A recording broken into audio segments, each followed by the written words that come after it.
د پاکستان وزیر اعظم شهباز شریف ویلي چې تحریک طالبان د بلوچستان صوبې په زیارت سیمه کې د قائد اعظم کور سوځولو او د عمران خان د ګوند غړو په لاهور کې د قائد اعظم کور سوځولې دي او دا خبره خو یا ساتل پکار چې تحریک طالبان په پوزي مرکز جیچکو برید کړي وو او تحریک انصاف ګوند غړو په جیچکو حمله وکړه. پرون په لاهور کې د شهباز شریف په مشرۍ د امنیت په اړوند د لوړې کچې یو غونډه شوې او وزیر اعظم ویلي چې نخمه مایبه د پاکستان په تاریخ کې د تورې ورځې په توګه یادېږي. هغه ویلي چې په دغه ورځ د عمران خان په لویانو شرخوخه کار کړی کم چې په تیرو یا کلونو کې دښمن نه وکړي. په نخمه مای د پاکستان تحریک انصاف ګوند د مشر او مخکنی وزیر اعظم عمران خان د نیولو وروسته د پاکستان تحریک انصاف ګوند غړو د ملک په لویو ښارونو کې احتجاجونه کړي او په پوزي مرکز جیچکو لاهور کې د کور کمانډر په کور ورغلی وو. د پاکستان وزیر اعظم شهباز شریف لدی وړاندې ویلي چې په نخمه مای چې پر ریاست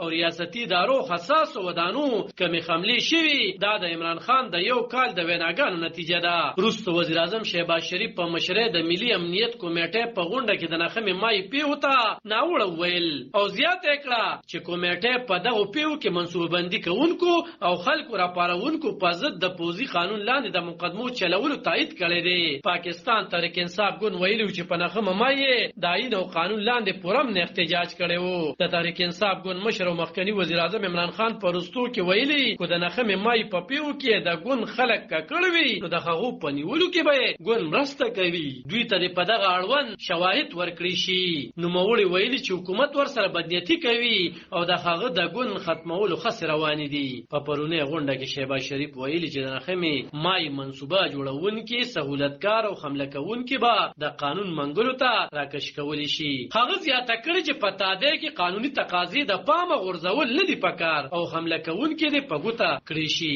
او په هیڅ صورت ته بیګناه خلک ونیول شي. شهباز شریف لارښوونه کړي چې د نادرا او امنیتي ادارو خدمات ترلاسه کړل شي او د شرخوخونه دي چاپیره ګیره تنګ کړي. علب خان شیرپو دلبر نیوز 400 د پاکستان